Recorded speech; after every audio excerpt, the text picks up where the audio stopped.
एक बार मुझे बहुत सीवियर मेडिकल कंडीशन से गुजरना पड़ा, जिसमें 12-13 दिन मैं आईसीयू में था।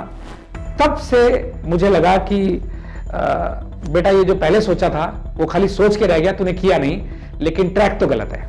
जिस दिन मैंने ये निर्णय लिया कि मुझे अपनी एग्जीक्यूटिव वाइस प्रेसिडेंट की पोस्ट छोड़ के और कुछ और करना है, कोई कह रहा है अमित कुमार जी बावड़े हो गए, कोई कहता है ये मूर्खतापूर्ण निर्णय है, कोई कह रहा है ये पगला गया।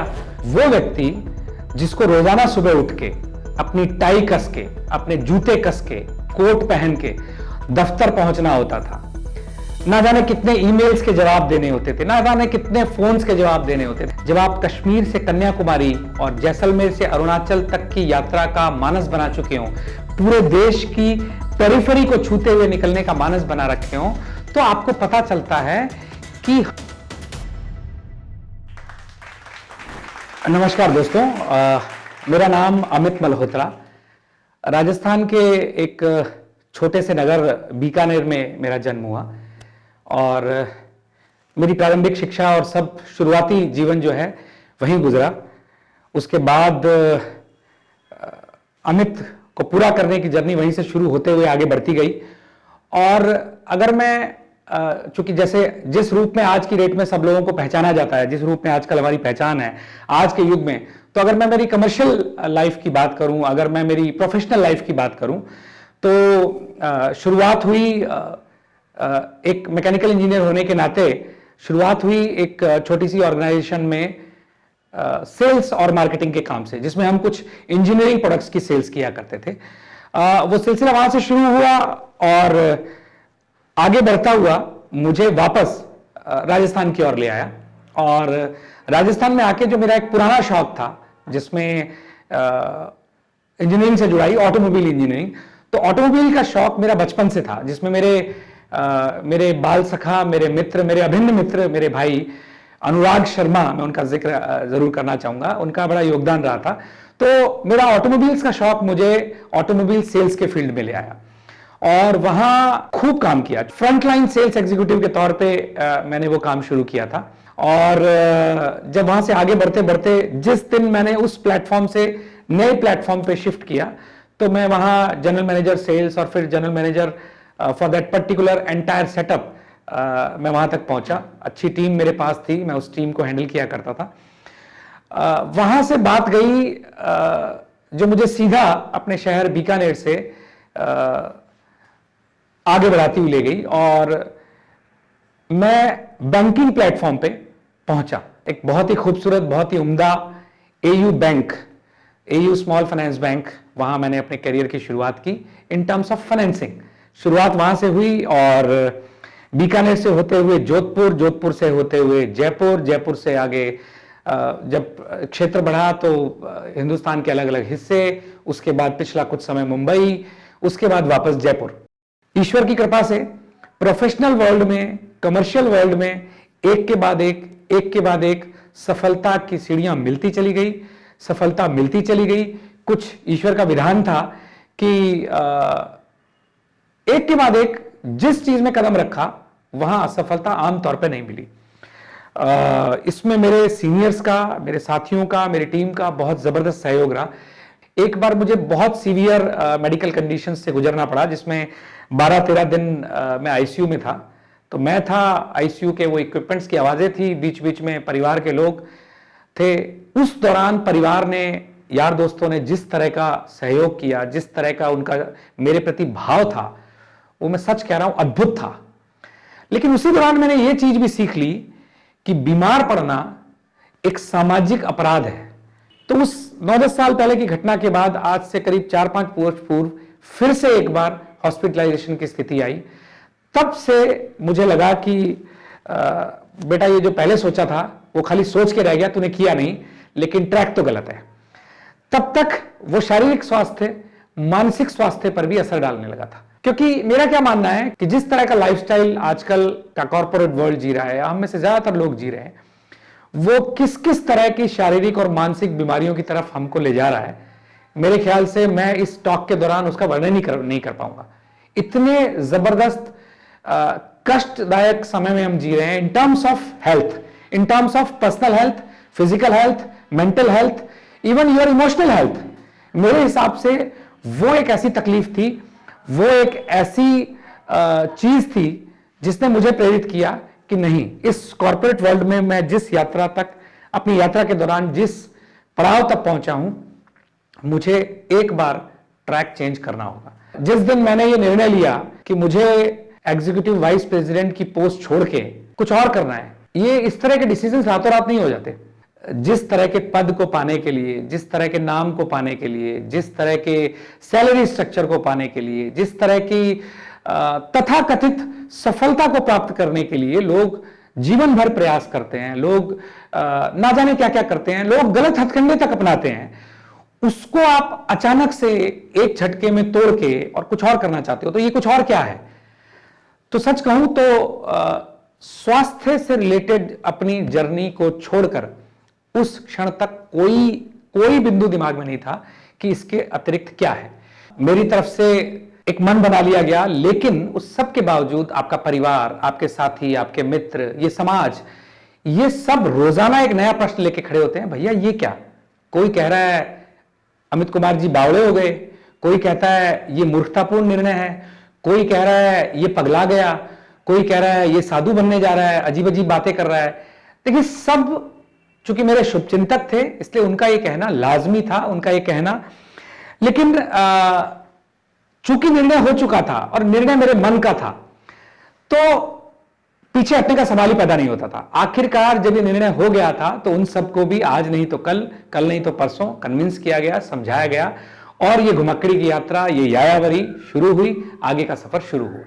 वो व्यक्ति जिसको रोजाना सुबह उठ के अपनी टाई कस के, कोट पहन के दफ्तर पहुंचना होता था, ना जाने कितने ईमेल्स के जवाब देने होते थे, ना जाने कितने फोन्स के जवाब देने होते थे, ना जाने कितनी फिजिकल और कितनी वर्चुअल मीटिंग्स करनी होती, तो उस लाइफस्टाइल से जब आप अचानक एक दिन गंगा तट पर जाकर बैठते हैं, अपने बारे में सोचते हैं, जिस स्वास्थ्य के लिए आप इस नई यात्रा पे आए हैं, जिस यायावरी को जीने के लिए आप यहां आए हैं, उसके बारे में सोचते हैं, तो आपको बहुत नए नए, बहुत खूबसूरत, बहुत अलग तरह के, और कभी कभार गड़बड़, कभी कभार तीखे, कभी कभार ऊंचे नीचे, इस तरह के एक्सपीरियंसेस भी होते हैं।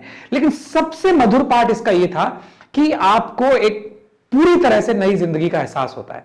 आपको अपने जीवन में, अपने मन में, अपने मस्तिष्क में हल्केपन का एहसास होता है। मैं एक छोटी सी घटना का आपसे जरूर जिक्र करना चाहूंगा। अगर कोई लोग इसको दिल से समझ पाए तो शायद समझ पाएंगे, मस्तिष्क से समझना मुश्किल है दोस्तों। मुझे याद है मेरे एक साथी ऋषिकेश में मुझे ऋषिकेश शहर से काफी आगे की तरफ गंगा तट पे एक स्थान पर ले गए। वहां से नया बना जानकी पुल हमें नजर आता था। सूर्य अस्त हो रहा है, लालिमा छाई है, उस पार मानव जीवन के कुछ अंश अस्त हो रहे हैं, एक साथ कई सारी चिताएं जल रही थी, और वहां और मेरे बीच में गंगा मैया का निर्मल शुद्ध पवित्र जल कल कल करता हुआ बह रहा है। अब वो कौन सा भाव था, वो कौन से विचार थे, वो कौन सी मनस्थिति थी, मैं शायद आपको नहीं बता सकता, लेकिन कहीं गहरे में कुछ ऐसा भाव उत्पन्न हुआ कि जिस दिशा में मैंने ये कदम बढ़ाया है, ये मुझे कुछ जीवन के नए स्तर पर, मन के नए स्तर पर, मानस के नए स्तर पर लेके जाने वाला है।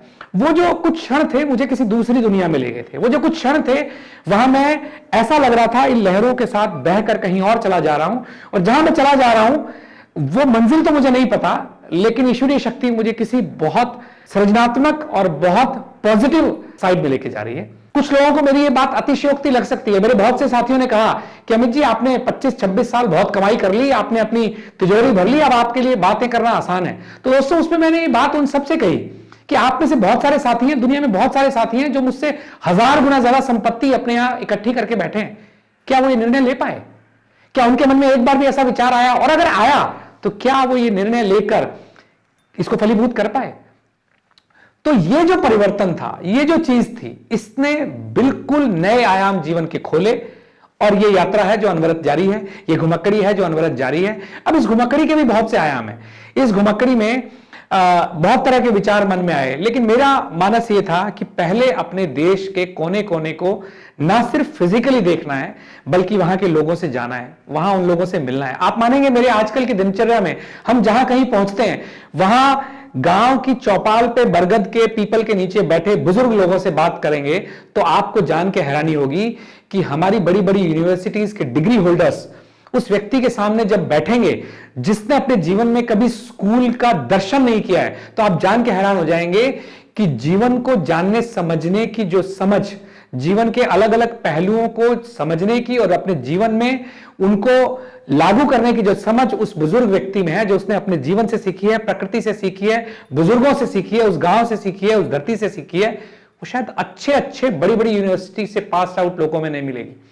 तो उन लोगों से मिलना, उन सब के बीच रहना, वो व्यक्ति जो शाम को अपनी सारी मीटिंग्स निपटाने के बाद होटल के कमरे में जाके थोड़ी देर टीवी देख के सो जाया करता था, वो अब 24 घंटे भी अगर हो तो किसी सड़क के किनारे, किसी खेत में, किसी जंगल में उन सब साथियों के साथ बैठ के, बहुत से साधुजनों के साथ बैठ के, बहुत से संत समाज के साथ बैठ के उनकी बातों से अपने अंदर इतना रस भर लेता है कि जीवन में किसी और चीज की आवश्यकता ही महसूस नहीं होती। जिस ज्ञान और जिस समझ की तलाश आप स्कूल में, कॉलेज में, यूनिवर्सिटीज में, क्लासेस में कर रहे थे, उससे कहीं बड़ा और कहीं सुंदर ज्ञान कहीं आपको पर्वत देता है, कहीं आपको नदियां देती हैं, कहीं आपको झीलें देती हैं, एक छोटा सा पुष्प देता है, एक खिलती हुई कली देती है, एक खेत में उगता हुआ पौधा देता है, एक बैलों की चलती हुई जोड़ी देती है। वो बात और है कि आजकल हमने सब बैलों को हटाकर ट्रैक्टर और जाने क्या क्या लिया है, लेकिन जब आप प्रकृति से जुड़ते हैं तो आपको पता लगता है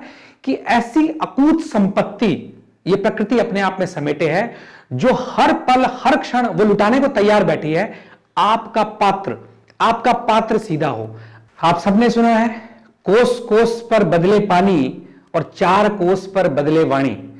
जब आप प्रकृति को समर्पित करके इन सड़कों पर, इन मार्गों पर, जंगलों में निकल पड़ते हैं तो आपको पता लगता है कि ये भूभाग जिस पर हम रह रहे हैं, जब आप कश्मीर से कन्याकुमारी और जैसलमेर से अरुणाचल तक की यात्रा का मानस बना चुके हो, पूरे देश की पेरिफेरी को छूते हुए निकलने का मानस बना रखे हो, तो आपको पता चलता है कि हमारा ये देश सांस्कृतिक रूप से इस कदर संपन्न है कि संभवतः जो जो चीजें हम आज तक पुस्तकों में पढ़ते आए हैं, उन सब का जागृत और सजीव स्वरूप आपको यहां के हर व्यक्ति में, हर गांव के व्यक्ति में। वो बात और है कि हम सब देखते आ रहे हैं कि किस कदर हमारे शहरों में, हमारे मेट्रोज में इस कल्चर का विनाश कहूं, हास कहूं, हनन कहूं, जो भी कहूं, लेकिन हम सब देख रहे हैं, हम सब मिस करते हैं। मैं बहुत सारे व्हाट्सएप मैसेजेस देखता हूं, मैं बहुत सारे लोग देखता हूं जो अपना बचपन मिस कर रहे हैं, जो बचपन में वो खाट पे सोया करते थे, जो बचपन में चूल्हे की रोटी खाया करते थे,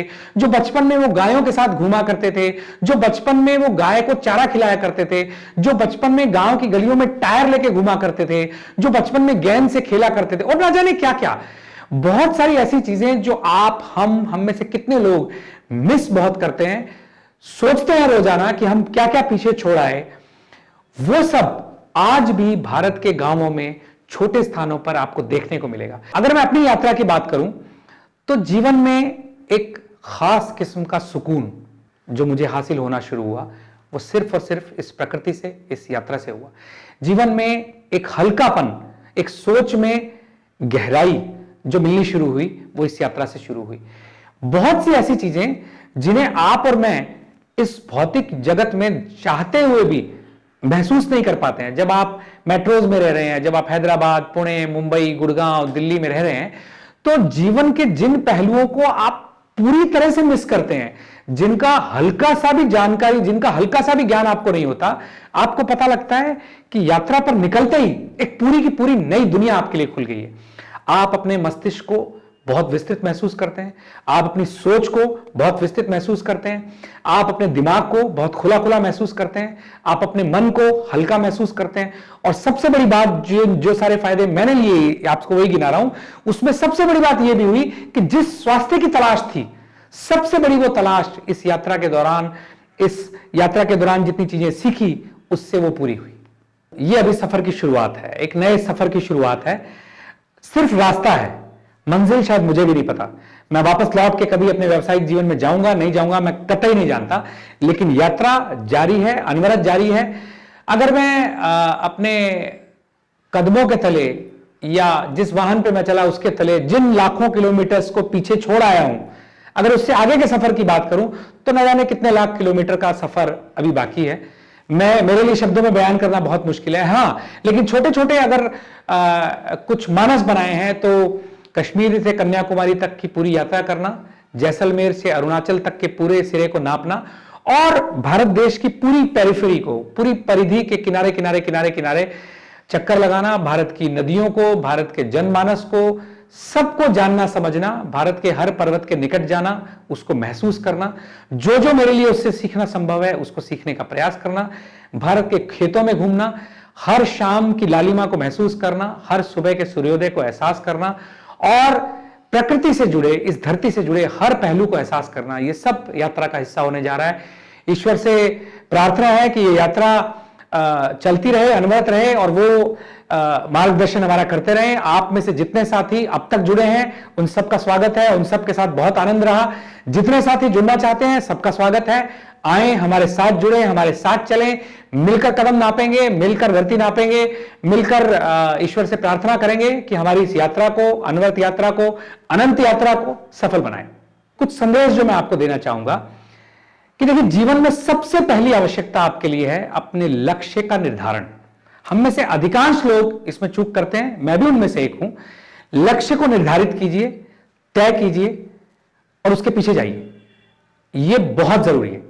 दूसरी चीज जिसकी हमें जरूरत है कि जब आप लक्ष्य के पीछे जाएंगे तो आपको अपनी पूरी विल, अपनी पूरी ताकत उसमें झोंकनी होगी। दुनिया की कोई ताकत, दुनिया की कोई समस्या, दुनिया की कोई कठिनाई, दुनिया का कोई रोड़ा आपके बीच में आए, आपको उसको पार पाना होगा, उसको पार पाने का तरीका ढूंढना होगा, उसको पार पाने की कोशिश करनी होगी। और आप सबने अनेकों अंदाज में इस बात को सुना होगा, बहुत सी फिल्मों में सुना होगा, बहुत सी फिल्मों के अलावा बहुत सी पुस्तकों में पढ़ा होगा। मैं जिसका अमल करता आया हूं, मैं बचपन से सुनता आया हूं कि जही के जही पर सत्य सनेहू, सोते ही मिले ना कछु संदेहू। अगर आपने ये ठान लिया कि मुझे इस लक्ष्य की प्राप्ति करनी है, इसके पीछे दौड़ना है और यही एकमात्र मेरे जीवन का उद्देश्य है, तो आप उसके पीछे पूरी शिद्दत के साथ, पूरी ताकत के साथ, पूरे मन के साथ, पूरे भाव के साथ दौड़िए।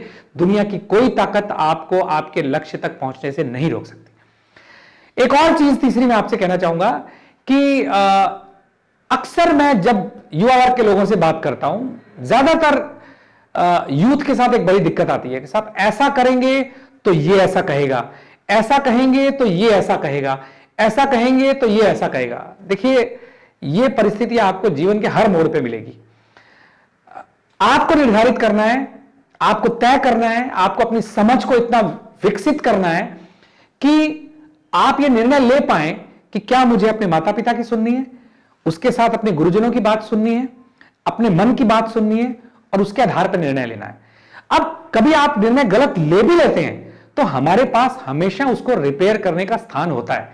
इसलिए निर्णय लेने से, आपके मन के अजीबोगरीब चीजों के ऊपर एक कोशिश करने से कभी मत चूकिए। हां, यह संदेश मैं सब लोगों को देना चाहूंगा कि मेरी तरह अपने रेगुलर करियर को, अपने सांसारिक करियर को छोड़ के आवश्यक नहीं कि आप घुमक्कड़ी पे निकल जाएं, आवश्यक नहीं कि आप यायावरी पे निकल जाएं। मेरे कारण, मेरी परिस्थितियां, देशकाल परिस्थिति सब भिन्न रही हैं, आप में से हर एक की बिल्कुल अलग होंगी। सोचिए, समझिए, विचार कीजिए। और एक बात जो बचपन से मैं सुनता आया हूं कि जब भी आप अनिर्णय की स्थिति में हो, संशय की स्थिति में हो, तो याद रखिएगा कि ये तीन चीजें आपको अपने जीवन में हर स्थिति में सहयोग करेंगी। आपका विवेक, उसका प्रयोग कीजिए, आपका धैर्य, उसको हमेशा साथ रखिए और आपका साहस, उसका साथ कभी मत छोड़िए। आप देखिए, आपकी हर मंजिल, आपके हर लक्ष्य और आपके हर मार्ग पर ये तीनों साथी आपको साथ लेके जाएंगे। खुश रहिए, आनंदित रहिए। बहुत बहुत धन्यवाद। Thank you so very much.